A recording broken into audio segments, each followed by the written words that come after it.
ሰላም እንዴት ናችሁ? በያላችሁበት የጌታ ጸጋና ሰላም። እኔ ሄሴድ ሴፉ ይባላል። በተለያየ ሚዲያ ላይ እየሰራው ያለው ታዳጊ ነኝ። ትንሳኤ ቀን ነው ወይስ? ትንሳኤ በአመት አንድ የሚከበር ነው የሚመስላችሁ አብዛኛው ሰዎች ማለት ነው። ትንሳኤ የደረሰልን ህይወት እንጂ የምንደርስበት ቀን አይደለም። ዋው! በአመት አንዴ የምናከብረው ህይወት ሳይሆን ያከበረን ህይወት ነው ትንሳኤ። ትንሳኤ ቀን ሳይሆን አካል ነው፣ ፐርሰን ነው። ኢየሱስን ገድለውት ነው ወይስ ሞቶልን ነው? ኢየሱስ ክርስቶስ ተገሎ ነው እንጂ ሞቶልን አይደለም የሚሉ አሉ። ሮማውያን እንደገደሉት ነው የሚያምኑት። የዚህ ዓለም ገዢ ይመጣል አለ ኢየሱስ ክርስቶስ። ነገር ግን በእኔ ላይ አንዳች የለውም። ይሄ ነፍሴን እገላትም ዘንድ አኖራትም ዘንድ በእጄ ናት፣ ማንም ከእጄ ሊወስዳት አይችልም። የእግዚአብሔር በጎ ፈቃድ የዘላለም እቅድ የተገለጠለት ነው። ኢየሱስ የአብ የዘላለም ሐሳብ እንጂ ከመጣ በኋላ እዚህ የተቀየረ ሐሳብ አይደለም። ለመሞት ኢየሱስ ለምን ሞተ? ለምን ተነሳ? ለበደላችን አልፎ የተሰጠው እኛን ስለማድረግ ደግሞ ከሙታን የተነሳው አሮጌውን ማንነት ይዞ ነው የገደለው። ሲነሳ ግን አዲሱ ማንነት ሞትና ትንሳኤ ላይ ነው ክርስትናችን የተመሰረተው። በትክክል እግዚአብሔር መቼ ተገለጠ? እንዲሁ ባይጠፋ እግዚአብሔር አንድያ ልጁን እስኪሰጥ ድረስ ዓለሙ እንዲሁ ወዷል።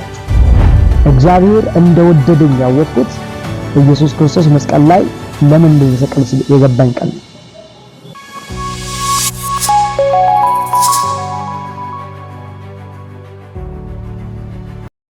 ሰላም እንዴት ናችሁ? በያላችሁበት የጌታ ጸጋና ሰላም ይብዛላችሁ። እንግዲህ ዛሬ ለየት ባለ ፕሮግራም ተገናኝተናል። ፕሮግራማችንም ትንሳኤ ወይም ፋሲካ ተብሎ የሚከበረው በዓል መጽሐፍ ቅዱሳዊ እውነታው ምን ይመስላል በሚል ዛሬ እንግዳ ጋብዘንላችኋል። እንግዲህ እንግዳችን እዚህ ይገኛሉ። በተለያየ በሶሻል ሚዲያ የምናውቀው እንዲሁም የአጥቢያ ቤተክርስቲያናችን አገልጋይ የሆነውን ሄሴድን ጋብዘንላችኋል። እሱም እዚህ ይገኛል። በተጨማሪ ደግሞ እሱ ራሱ በራሱ አንደበት ራሱን ያስተዋውቀናል ማለት ነው። በቅድሚያ እንኳን ደህና መጣ። አመሰግናለሁ። የኔ አጋጣሚ ስላገኘው በጣም ደስ ብሎኛል።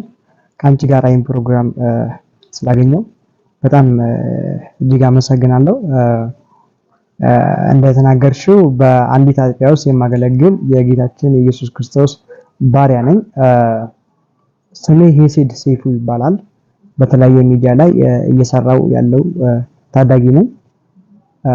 ይህን ፕሮግራም ስለ ትንሳኤ በሚመለከት የምናወራበት ስለሆነ በሰፊው እንመለከታለን፣ በሰፊው እናያለን። ደስ ብሎኛል። አመሰግናለሁ። ፕሮግራማችንን ግብዣችንን አክብረ ስለመጣ በጣም እናመሰግናለን። እንግዲህ የተለያዩ ጥያቄዎች አሉን ላንተ የምናቀርባቸው ለብዙዎች መልስ ይሆናል ብለን እናስባለን። እንግዲህ በሀገር ውስጥም በውጭም ያላችሁ የዩቲዩባችን ተከታታዮች ዛሬ ጥያቄዎችን ወደሱ እናቀርባለን። እሱም ደግሞ አስፈላጊውን መልስ መጽሐፍ ቅዱስን ቤዝ አድርጎ ይመልስልናል። ጥያቄዎቹን እንግዲህ ወደ አንተ አቀርባለሁ ማለት ነው። አንተም በሚገባ የጌታ መንፈስ ይርዳ። አሜን። እንግዲህ የመጀመሪያው ጥያቄ ወደ አንተ የምናቀርበው ትንሳኤ ቀን ነው ወይስ የሚለውን ጥያቄ ራስህ መጽሐፍ ቅዱሳዊ የሆነውን እውነታ እንድትመልስልን ወደ አንተ ጥያቄያችንን እናደርሳለን። መድረኩን ላንተ ሰጥቻለሁ። እሺ፣ አመሰግናለሁ። ትንሳኤ ቀን ነው ወይስ ህይወት ነው የሚለው ሐሳብ በእርግጥ ብዙ ሰው ጋር የደረሰ ወይም ደግሞ ብዙ ሰው በጥልቀት የሚያውቀው ነገር አይደለም። እንደምንመለከተውም ማለት ነው በተለያየ ሶሻል ሚዲያ ላይ እንዲሁም መሬት ላይ ያለው እውነታ እሱ ነው እና ትንሳኤ በአመት አንድ የሚከበር ነው የሚመስላችሁ አብዛኛው ሰዎች ማለት ነው። ለምን ካልች በአመት አንዴ ኢየሱስ ክርስቶስ የሞት መታሰቢያ የትንሳኤ መታሰቢያ በዓል በተመለከተ ፋሲካ በሚባለው ቀን ብዙ ሽርጉዶችን እናያለን። ብዙ ውጣ ወረዶችን እናያለን እና እነኚህ ነገሮች በሙሉ ሰዎችን ያስተናጉ ይመስለኛል። በጣም ያስተናጉ ይመስለኛል። ቸርች ላይ እንደምናየው በሶሻል ሚዲያ ላይ እንደምንመለከተው በአመት አንዴ ነው ስለ ትንሣኤ የሚሰበከው የሚጸለየው። ይሁን በቃ እነኚህ ነገሮች በሙሉ የሚደረጉት በአመት አንዴ ነው። እንኳን አደረሳችሁም የምንለው በአመት አንዴ ነው። ትንሣኤ የደረሰልን ህይወት እንጂ የምንደርስበት ቀን አይደለም። ይሄ በሁሉም ዘንድ ሊታወቅ የሚገባ የእግዚአብሔር እውነት ነው።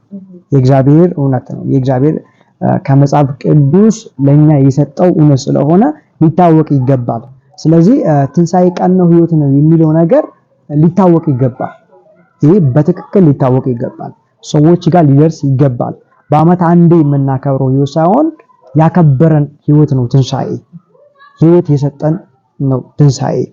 ስለዚህ ትንሣኤ ቀን ሳይሆን አካል ነው፣ ፐርሰን ነው። ትንሣኤ ባለቤት አለው፣ አካል አለው። ጌታችን ኢየሱስ ክርስቶስ አስታውስሽ ከሆነ ዮሐንስ ወንጌል 11 ላይ አልዓዛር ሞተን የሚለን አልዓዛር ታሞ በሞተ ጊዜ ወደ አልዓዛር ሰፈር ይሄዳል ኢየሱስ ክርስቶስ እና ማርያምና ማርታና ኢየሱስ ያደረጉት ምልልስ አለ። ወንድምሽ ይነሳል ሲላት ወንድሜ በትንሣኤ ቀን እንዲነሳ አምናለሁ አውቃለሁ ብላ መለሰችለት። ጌታችን ኢየሱስ ክርስቶስ ግን ብታምኚ ትንሣኤና ህይወት እኔ ነኝ ወንድምሽ ይነሳል ነው ያላት። አየሽ ትንሣኤና ህይወት እኔ ነኝ ያለው እንጂ ትንሣኤና ህይወት በአመት አንድ የሚከበር ቀን አይደለም። በእርግጥ ትንሣኤ ስንል ለክርስቲያኖቹ ትንሣኤ አለ። አንድ ሰው በጌታችን በኢየሱስ ክርስቶስ ካመነ በኋላ ይሞታል። ግን የትንሣኤ ቀን የሚሆነው ጌታችን ኢየሱስ ክርስቶስ ከሰማይ ወደ ታች ሲመጣ እኛ ያልሞትነው እንለወጣለን። የሞቱ ደግሞ የማይሞት የማይበሰብስ አካል ይዘው ይነሳሉ። ይሄ የትንሣኤ እውነት ነው።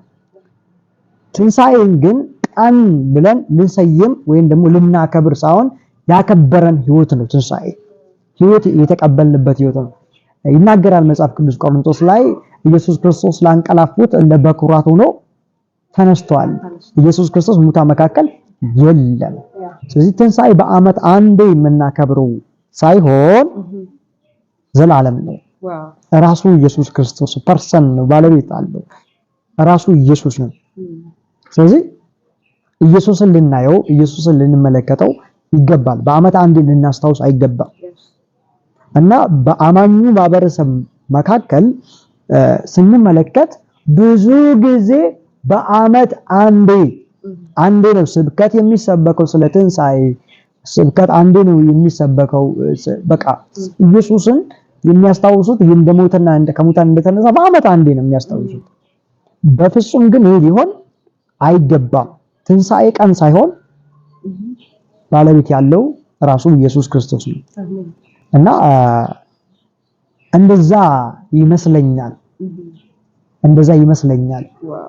በጣም ደስ የሚል መልስ ነው። ምክንያቱም በአብዛኛው ማህበረሰብ ወይም በክርስትናው ዓለም ላሉ ሰዎች ለክርስቲያኖች እንደሚታወቀው ትንሣኤ ሲባል በዓል ሲባል ብዙ አይነት ዝግጅቶች አሉ።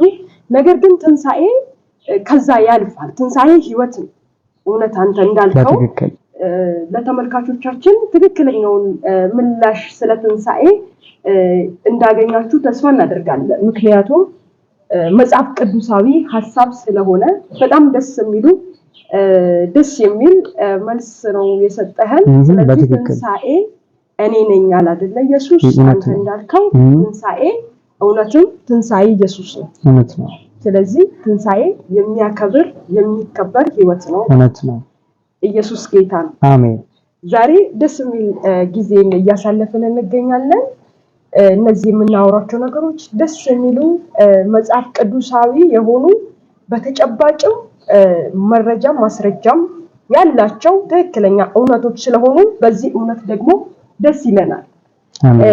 እንግዲህ እንግዳችን ወደ ሁለተኛው ጥያቄያችን እንገባለን። በዚህም ተመልካቾቻችን አስፈላጊውን ወይም ደግሞ ትክክለኛውን እውነት እንደምታገኙበት ባለ ሙሉ እርግጠኞች ነን። በዚህ ሐሳብ ትክክለኛው መልስ ታገኙበታላችሁ። ሁለተኛው ጥያቄያችን ኢየሱስን ገድለውት ነው ወይስ ሞቶልን ነው የሚል ጥያቄን ወደ አንተ አደርሳለሁ ማለት ነው። ዋው ይህ መጽሐፍ ቅዱሳዊ የሆኑ ነገሮች በጣም ደስ ይሉኛልና ኢየሱስ ክርስቶስን ገድለውት ነው ወይስ ሞቶልን ነው? መጽሐፍ ቅዱስ እውነታውን አጉልቶ ነው የሚያሳየው። ኢየሱስ ክርስቶስን ሞትና ትንሣኤ የማይቀበሉ ማህበረሰቦች በምድራችን ላይ አሉ፣ እናውቃቸዋለን በደንብ አድርገን። ደግሞም አንዳንድ ሰዎች አሉ ኢየሱስ ክርስቶስ ተገድሎ ነው እንጂ ሞቶልን አይደለም የሚሉ አሉ። አይሁዳውያንም በዚህ ነገር የተጠመዱ ናቸው።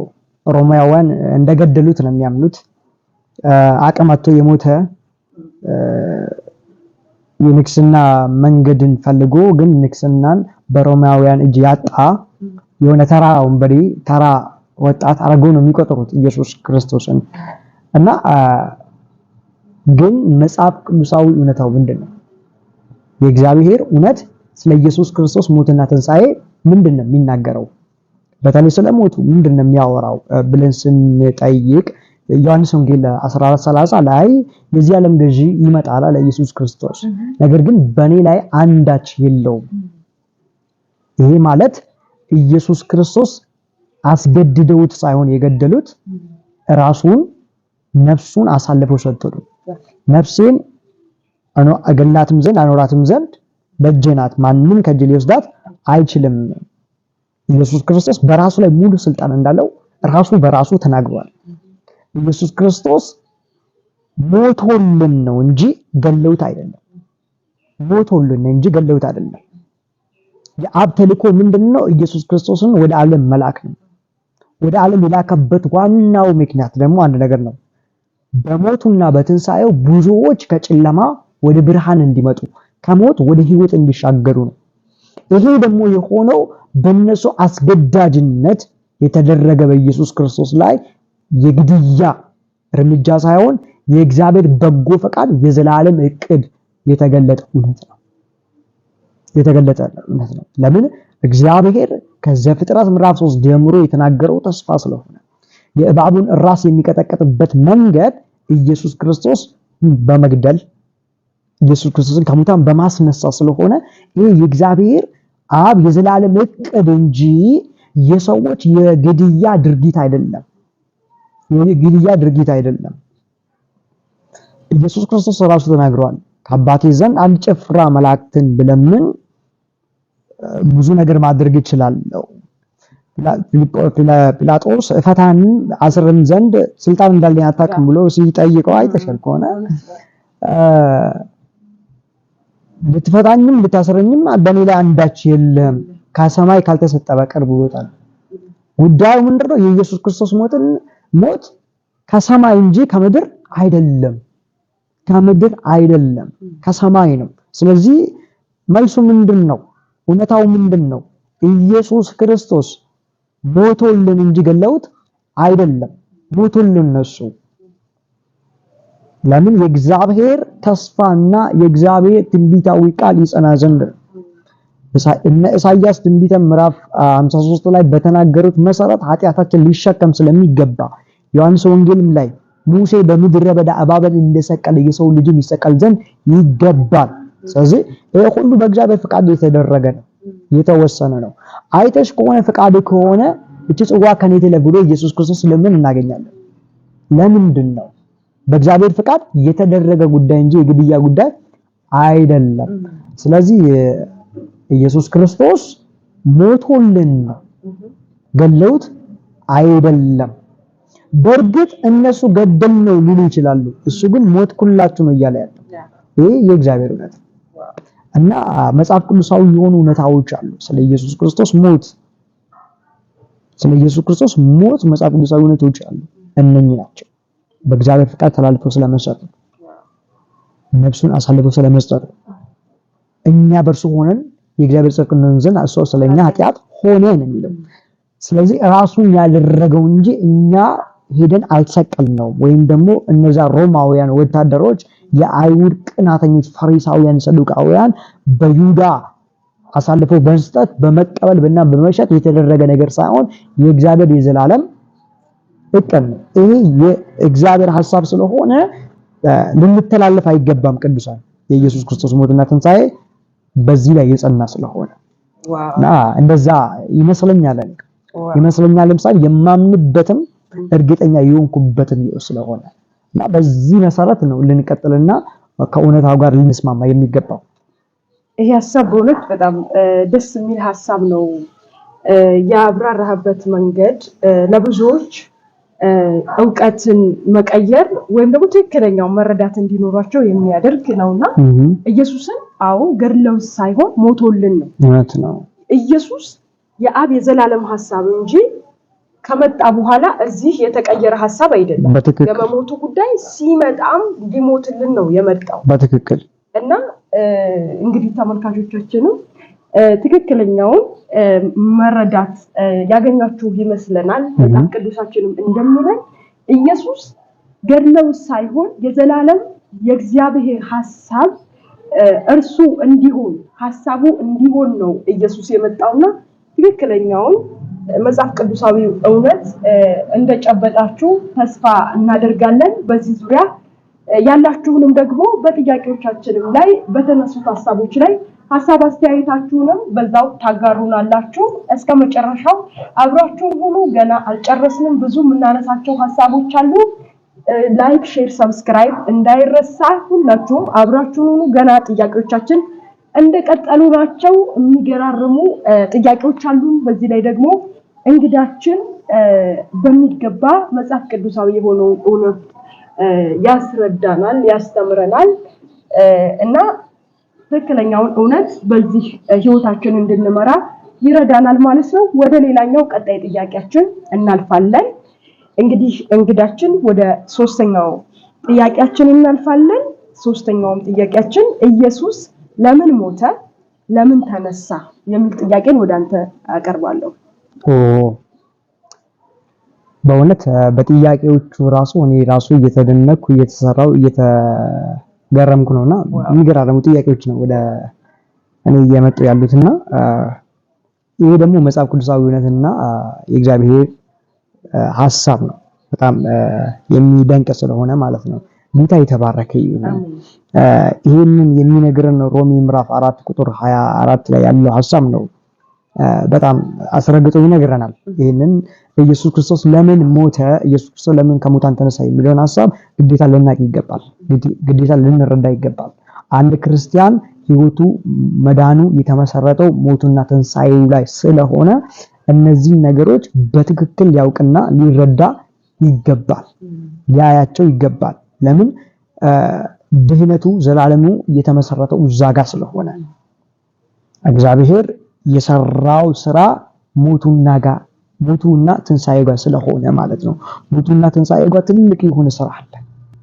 እግዚአብሔርን የምናመሰግንበት፣ እግዚአብሔርን የምንባረክበት። ቅድም እንዳልኩሽ ትንሣኤ ቀን ሳይሆን ህይወት ነው፣ ላይፍ ነው፣ የምንኖረው ህይወት ነው። በአመት አንድ የምናከብረው ትንሣኤ ደረሰ እንኳን አደረሳችሁ የምንለው ትንሣኤ የምንደርስልን ሳይሆን የደረሰልን ህይወት ነው። እኛን ያወጣ ህይወት ነው። ራሱ ኢየሱስ ክርስቶስ ነው። በየቀኑ የምንኖረው ህይወት ነው። በየቀኑ የምንመላለሰው ህይወት ነው። ስለዚህ ይህንን እውነት፣ ይህንን ጸጋ፣ ይህንን ኃይል ልንቀምሰው ልንኖረው የሚገባ እውነት በሞቱና በትንሣኤው ስለሆነ ሞቱና ትንሣኤው ግዴታ ልናውቅ ይገባል። እንደዛ ነው የሚመስለኝ አይደለ? ቃሉ ራሱ ይናገራል። ስለ በደላችን አልፎ የተሰጠውን እኛን ስለማጽደቅም የተነሳውን ጌታችን ኢየሱስ ክርስቶስን ከሙታን ባስነሳው ለምናምን ለኛ ይቆጠርልን ዘንድ አለው ይላል። እዚህ ጋር ሁለት ሐሳቦች ያወራል። ስለ በደላችን አልፎ የተሰጠው እኛን ስለማጽደቅ ደግሞ ከሙታን የተነሳው። አየሽ፣ ድንቅ የሆነ ዕውቀት፣ ድንቅ የሆነ ብርሃን ነው። ኢየሱስ ክርስቶስ ለምን ሞተ? ስለ በደላችን አልፎ ስለመሰጠቱ። ለምን ከሙታን ተነሳ? እኛን ስለማስደቅ ነው። በእግዚአብሔር ፊት እኛን ትክክል ስለማድረግ ነው። በእግዚአብሔር ፊት እኛን ጽድቅ የእግዚአብሔር ልጆች ስለማድረግ ነው። ስለ ህይወት ነው ኢየሱስ ክርስቶስ ከሙታን የተነሳው። ለምን ነው የሞተው? ስለ ኃጢአትን ተሸክሞ መስቀል ላይ ኃጢአት አሮጌውን ሰው ሊያስወግድ ነው ሞተው። ስለዚህ ሞቱ ትልቅ ውጤት አለው። ትንሳኤውም ትልቅ ውጤት አለው። ዝም ብሎ የተደረገ ሞት አይደለም። ዝም ብሎ የተደረገ ትንሳኤ አይደለም። ለምሳሌ አልዓዛር ሞቷል። አልዓዛር ከሙታን ተነስቷል። ተመልሶ በእርግጥ ሞቷል። ግን በሞቱና በትንሳኤው ምንም አልተደረገም። በእርግጥ ቤተሰቦቹ ብቻ ነው የተጽናኑት። ቤተሰቦቹ ብቻ ነው ደስ ያላቸው። የኢየሱስ ሞት ግን ብዙዎችን ገለዋል። የኢየሱስ ሞት ብዙዎችን ከሙታን አስነስቷል። ምንድነው የተደረገው? ኃጢአተኛውን ሰው አሮጌውን ማንነት ይዞ ነው የገደለው። ሲነሳ ግን አዲሱ ማንነት ለእግዚአብሔር መዓዛ የሆነ ለእግዚአብሔር ጽድቅ የሆነ ለእግዚአብሔር የሚቀርብ ማንነት ይዞ ነው የተነሳው። አሮጌውን ሰው ሊያስወግድ አዲሱን ሰው ሊያስነሳ። አዲሱ ሰው የመጣው በኢየሱስ ክርስቶስ ሞትና ትንሳኤ ነው። አሮጌው ሰው የተወገደው በኢየሱስ ክርስቶስ ሞትና ሞት ነው። ስለዚህ እዚህ ነገር ላይ ትልቅ ለውጥ አለ። ከአሮጌው ማንነት የተለየንበት አዲሱን ህይወት ያገኘንበት፣ ከኃጢአት የተለየንበት ጽድቅ የሆንበት፣ ከሞት የተለየንበት የዘላለም ህይወት ያገኘንበት፣ ተስፋ ከመቁረጥ የተለየንበት ተስፋ ያገኘንበት፣ እንዲሁም ደግሞ ሩቅ የነበርነው ከእስራኤል መንግስት ርቀን ተስፋ ቢስ የነበርነው በዚህ ዓለም ሙታን የነበርነው እኛን ህይወትን ሊሰጠንን ነው። በሞቱ ሁለቱን አካል ምን ብሎ አስታርቆ ይላል። አዋህዶ በአንድ ላይ ምን አደረገ? አስታረቃቸው። ጥልን በመስቀሉ ምን ብሎ ገሎ። ስለዚህ ሞቱ በጥል መግደያ፣ ሞቱ አሮጌውን ሰው ማስወገጃ። ጌታ የተባረከ አሜን። እንደዛ ነው የእግዚአብሔር ቃል የሚነገረንና ይህንን እውነት እየሰማችሁ ያላችሁ ወንድሞችና እህቶች በዚህ ጸጋ ልንቀጥልና ልንኖር ኢየሱስ ክርስቶስ በሞቱና በትንሳኤው ያደረገልን ነገር በትክክል ልንረዳ ይገባል። ትክክለኛው ማለት ክርስትናችን የተመሰረተው አይደለም ሞቱና ትንሳኤው ላይ ነው። ኢየሱስ ሞቱና ትንሳኤ ላይ ነው ክርስትናችን የተመሰረተው። በትክክል በጣም የሚደንቅ ነው። ከየትኛውም ነገር ከየትኛውም ቃል በላይ ኢየሱስ ክርስቶስ ስለ ኃጢአታችን አሳልፎ ተሰጥቷል አይደለ? ስለ ጽድቃችን ደግሞ ኢየሱስ ተነስቷል። ስለዚህ ይሄ በጣም የሚደንቅ ነው እና ህይወታችን ነው ደግሞ ትንሳኤ እንዳልነው ህይወት ነው እና ጌታ ይባረክ። አሜን። የእውነት ኢየሱስ ክርስቶስ ስለ ኃጢአታችን ሞቶ ስለ ጽድቃችን ተነስቷል። ስለዚህ ለኛ ተነስቶልናል። ትንሳኤ ቀን ሳይሆን ህይወት ነው። ተመልካቾቻችን እንቀጥላለን። ጥያቄዎቻችንን እየቀጠልን እንሄዳለን ማለት ነው። ሌላኛው እንግዲህ ጥያቄ በአራተኛነት ወዳንተ የምናቀርበው ጥያቄ በጣም ደስ የሚል እና ደግሞ የብዙዎችን ጥያቄ ይመልሳል ብለን የምናስበው እና እሱን ጥያቄ ወዳንተ አቀርባለሁ። የእግዚአብሔር ፍቅር መቼ ተገለጠ?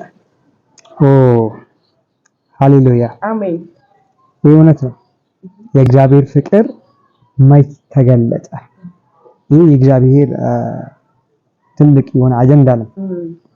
ኢየሱስን እግዚአብሔር ለዓለም ሲሰጥ ዓለምን ሊወድና ዓለምን እንደወደደ ሊያሳይ ነው። ራሱን ሊገልጥ ነው። እግዚአብሔር ዓለምን እንዴት እንደወደደ ሊገልጥ ነው ኢየሱስን የሰጠውና መጽሐፍ ቅዱሳችን የእግዚአብሔር ትልቁ ፍቅር የተገለጠው መስቀል ላይ ነው ይለናል።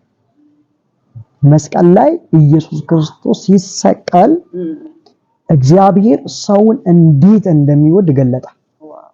እንዴት እንደሚወድ አሳየ። ኢየሱስ ክርስቶስ የመታዘዙ ጥግ የታየው መስቀል ላይ ነው። ኢየሱስ ክርስቶስ ሰውን የመውደዱ እግዚአብሔር ሰውን የመውደዱ የገለጠው በኢየሱስ ክርስቶስ ራሱ ነው።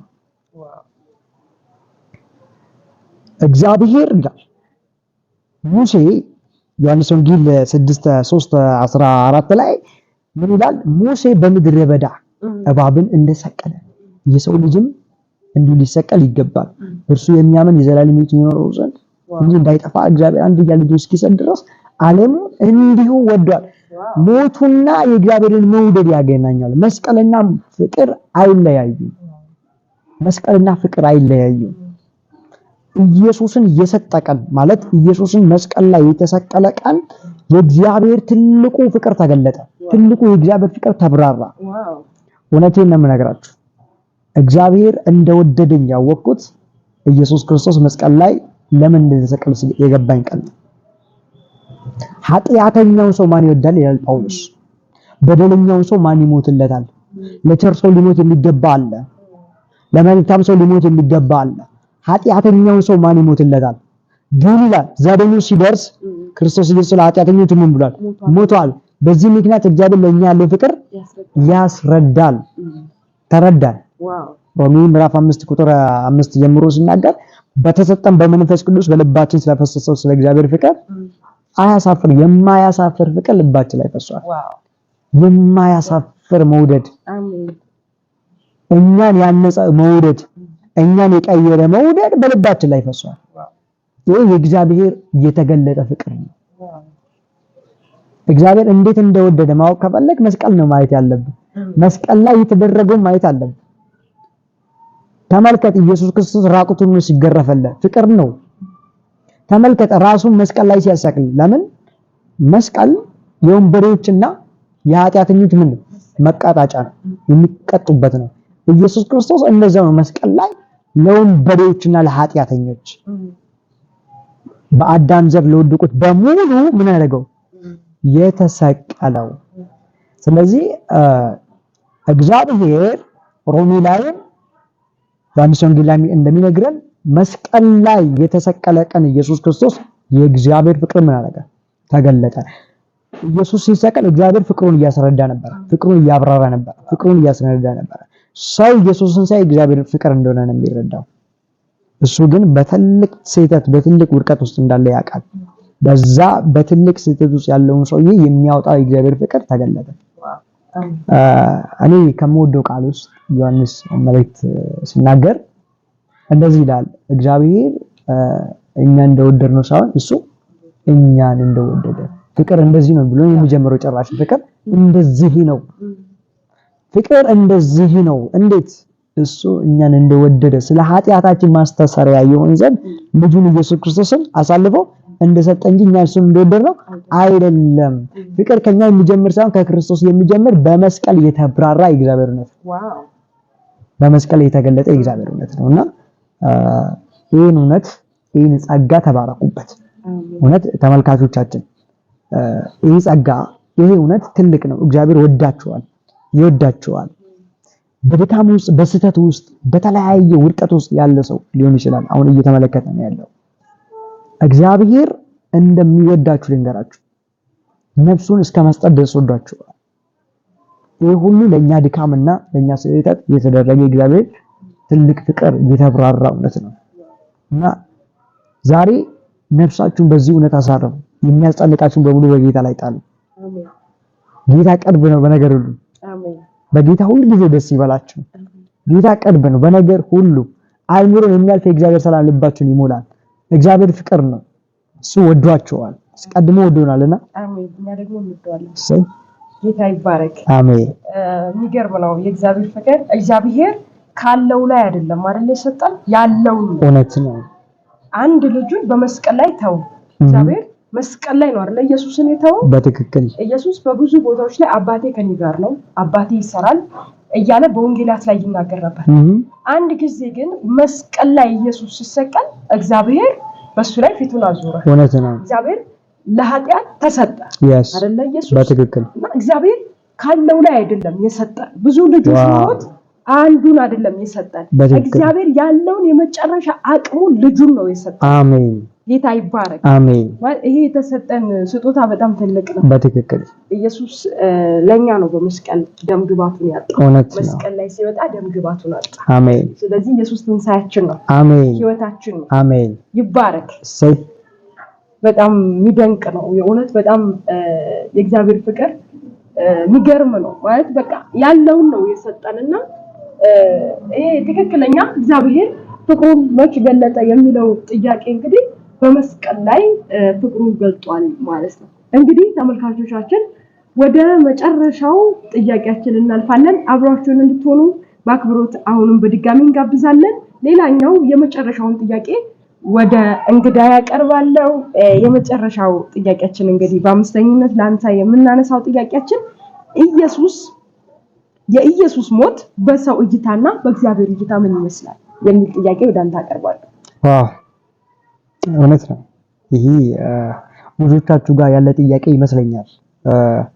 ኢየሱስ ክርስቶስ ሲሞት ሰዎች ነው የገደሉትና መስቀል አይተን ከሆነ ሽቅብና አግድም ነው። ሽቅብ አግድም ነውና ከሰዎች ጋር እርቅ የተፈጠረበት ከእግዚአብሔር ጋርም እርቅ የተፈጠረበት ነው። ሽቅብ ወደ ላይ ከእግዚአብሔር ጋር፣ አግድም ደግሞ ወደ ታች ከሰዎች ጋር የታረቅንበት የእግዚአብሔር እውነት ነውና በእርግጥ ሰዎች ኢየሱስ ክርስቶስን በዛን ሰዓት በገደሉበት ሰዓት ወይም ደግሞ እየሰቀሉ በነበረበት ሰዓት እየገደልነው ነው ብለው ሊያስቡ ይችላሉ። እየሰቀልነው ነው እያሉ ሊያስቡ ይችላሉ። እሱ ግን እየሞትኩላችሁ ነው የሚለው። በዛው መንገድ ተቃራኒ ደግሞ አብ ከላይ ሲያይና ሰዎች ከታች ወደ ላይ ሲያዩ ሌላ ትርጉም አለው። አብ ከላይ ወደ ታች ሲያይ ገዳይና ሟችን ገደልኳቸው ነው የሚለው። ሰዎች ግን ገደልነው ነው እያሉ ያሉት። እግዚአብሔር ግን ገደልኳቸው ነው እያለ ያለው። ለምን? የእግዚአብሔር ጥበብ የእግዚአብሔር የላቀው ዕውቀቱ የተገለጠው መስቀል ላይ ነው።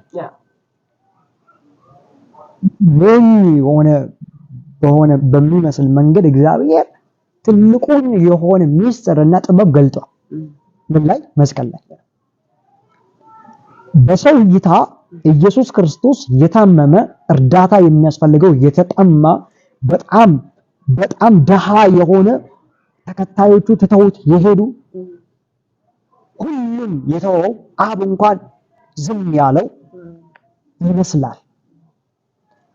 አንድ እውነት ግን ልናውቅ ይገባል። መስቀል ላይ አብ ትቶታል። መቃብር ውስጥ ግን አብ አልተወውም። ከሙታን አስነሳው ይላል። በሰው እይታ ኢየሱስ ክርስቶስ የደቀቀ ነው። በእግዚአብሔር እይታ ግን ኢየሱስ ለሰዎች የደቀቀ ነው። ለሰዎች የታመመ ነው። በመገረፉ ቁስል የተፈወስንበት ነው። ሮሜ ምዕራፍ 6 ላይ አሮጌው ሰዋችን ከክርስቶስ ጋር ተሰቅሏል፣ ሞቷል ይለናል። ይሄ ማለት ሟች የተገደለበት ማለት ነው። ገዳይ ማን ነው? ኃጢአት። ሁለተኛ ቆሮንቶስ 5:21 ላይ ኃጢአት ያላወቀውን እርሱን ስለኛ ኃጢአት አደረገ ይላል።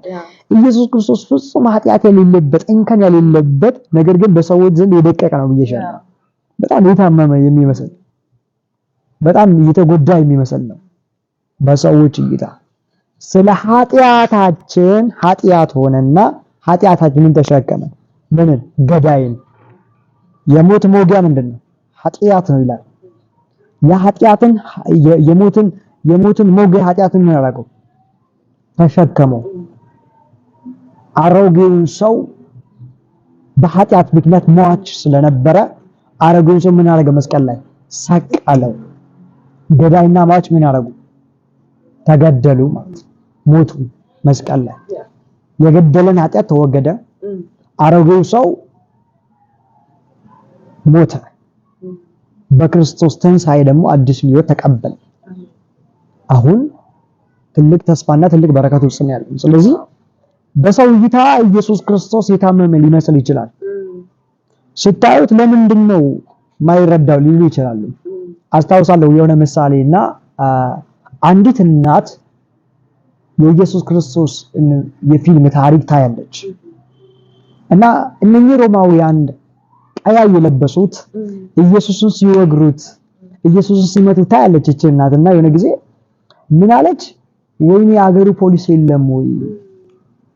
ይሄ ማለት በሰው እይታ እርዳታ የሚያስፈልገው የሚመስል የሆነ ጭቆና እየተደረገበት ያለ ነው። አሁን ደጋግመን የምንለው ሞቶልን እንጂ ተገሎ አይደለም። ዋው አሜን። ሞቱ ትርጉም አለው ለኛ፣ ትንሳኤው ትርጉም አለው። ግን ቀን አይደለም ሞትና ትንሳኤው። ይሄ ነው ልናምነው የሚገባው ልንከተለው የሚገባው ሞተልኝ ተብሎ አይለቀስም፣ አይታዘንም፣ ይዘመራል እንጂ ይመለካል እንጂ ምስጋና ለሱ ይቀርባል እንጂ አይለቀስም። ሞቱ ሰላምና ደስታን እረፍትን ያመጣ ነው እንጂ ለቅሶን ህማማትን ያመጣ አይደለም። የጌታችን ስም ይባረክ። ስለዚህ ሞቱ በሰው እይታ በእግዚአብሔር እይታ ስንመለከት እግዚአብሔር ከላይ ልጅን ሰጣዋቸው ነው የሚለው። ኢየሱስ እኮ እየሞተላቸው ነው የሚለው። ሰው ግን ገደልኩት ነው እያለ ያለውና ይህ ድንቅ የእግዚአብሔር እውነት ነው። ነተባረክ ያንቺም አሜን። በጣም ነው ደስ የሚለው። ኢየሱስ በመስቀል ላይ ሲታይ ያንገላቱ ወደ መስቀል ሲወስዱት በመስቀል ላይ ሲሞት በሰው እይታ የደከመ አቅም ያጣ ይመስላል። አው እኮ ይላል እኮ ኢሳይያስ ላይ ባየነው ጊዜ በእንወድን ዘንድ ደም ግባት የለውም ከሰው ሁሉ የተናቀ የማም ሰው ይላል። ሁላችንም ፊታችን ሰወርንበት ይላል። ሁላችንም ሲያዩት በጣም ለማየት እንኳን የሚዘገንን አካል ያለው በጣም የተገረፈ የህማም ሰው ለኃጢአታችን የቆሰለ በሱ ቁስል እንድንፈወስ የሚገርምሽ ነገር አይሽ ይሄ ነው የእግዚአብሔር እውነትና እውነታው ግን የእግዚአብሔር እይታ ነው። ትክክል የሰው እይታ አይደለም። እግዚአብሔር አንድ ልጁን ሰጥቶናል። አሜን ማለት የእግዚአብሔር እይታ እግዚአብሔር ልጁን እንደሰጠ ነው የእግዚአብሔር እይታ። ሰው ገደልኩት ይላል፣ እግዚአብሔር ደግሞ ልጅን ሰጠው ይላልና ጌታ ይባረክ። አሜን። የእውነት ማለት በቃ ውስጤ እያንዳንዱ ስለ ትንሳኤው ስለሞቱ ስለመነሳቱ እያንዳንዱ ጥያቄዎቹ ራሱ በጣም ወሳኝና የሰውን ህይወት መቀየር የሚችሉ መስራት የሚችሉ የብዙዎችንም ጥያቄ መመለስ የሚችሉ ናቸውና እኔ በእነዚህ በአብረን በቆየንባቸው ሰዓቶች በጣም ነው ስደነቅ የነበረው እና ትንሳኤ የሚከበር ቀን ወይም የሚከበር በዓል ሳይሆን የሚከበር ህይወት ነው። እውነት ነው። ስለዚህ ትንሳኤያችን ኢየሱስ ነው። አሜን። ኢየሱስ ሲነሳ እኛም ከሱ ጋር ተነስተናል። እውነት ነው። ጌታ ይባረክ። አሜን። እንግዲህ ተመልካቾቻችን ፕሮግራማችን ወደ መገባደዱ ደርሷል። እንግዲህ አሁን የቀረን የመጨረሻ የእንግዳችን መልእክትና የስንብት እንግዲህ እናንተ ምን ሊላችሁ እንደፈለገ በዛው ጨምሮ መልእክቱን ያስተላልፍልናል። ፕሮግራማችን ወደ መገባደዱ ደርሷል። እንግዳችን በስተመጨረሻም ለተመልካቾቻችን እንደው ይሄንን ብናገር ብለክ የምታስበውን ሐሳብ በመጨረሻም እንድታስተላልፍ በዛው ሐሳብህን እንድትገልጽ እድሉን ልስጥ። ዋው አመሰግናለሁ። መጀመሪያ ይህን ፕሮግራም በዚህ ሁኔታ እንድንካፈልና እንድንቀርብ ስለ ጠራሺ አመሰግናለሁ። ጸጋ ካንቺ ጋር ይሁን እና በጣም ደስ የሚል የእግዚአብሔር እውነት ነው እያየን እያወራን ዲስከስ እያደረግን የነበረው። ይህንን እውነት ደግሞ ለሌሎች እንድታደርሱ በጌታ ፍቅር ጠይቃቸዋለሁ። በጣም ደስ የሚል እውነት ነው። ኢየሱስ ክርስቶስ ሞተልኝ ተብሎ ይዘመራል እንጂ አይለቀስም። ቀን አይደለም ትንሳኤ፣ አልተገደለም፣ ሞቶልን ነው። ደግሞ ሞቶ አልቀረም፣ ከሙታን ተነስቷል። ዳግም ደግሞ ይመጣል እና ተስፋችን የተባረከው ሊወዘን ይመጣል። በዚህ እውነት ተባረኩ። ጸጋ ከእናንተ ጋር ነው ያለው። አመሰግናለሁ እስከመጨረሻው ድረስ ስለተመለከታችሁ። እናመሰግናለን። ጥሪያችንን አክብረህ እነዚህን ጥያቄዎች ለተመልካቾቻችን ግልጽ በሆነና በሚመገባ መንገድ ስላስተላለፍከው መልእክት ስላስረዳቸው ስለመረዳቶችህ በጣም እናመሰግናለን። የእግዚአብሔር ጸጋ ካንተ ጋር ይሁን። ተመልካቾቻችን በነበረን ጊዜ በጣም ደስተኞች እንደሆናችሁ ተስፋ እናደርጋለን። እኛም መጽሐፍ ቅዱሳዊ እውነታዎችን ይዘን ወደ እናንተ በቀረብነው መሰረት ያሉንን ሐሳቦች ወደ እናንተ አጋርተናችኋል። እናንተም ደግሞ ሐሳብ አስተያየታችሁን ኮሜንት ላይ ልታስቀምጡልን እንጠይቃችኋለን። ላይክ፣ ሼር፣ ሰብስክራይብ እንዳይረሳ። ሌላ የምትጠይቁ ጥያቄዎች ካሉ በኮሜንት ልታሳውቁን ትችላላችሁ። አዎ ትንሳኤ ህይወት እንጂ ቀን አይደለም። ኢየሱስ ትንሳኤያችን ነው። ትንሳኤያችን ኢየሱስ ይመጣል። ተባረኩ። አሜን።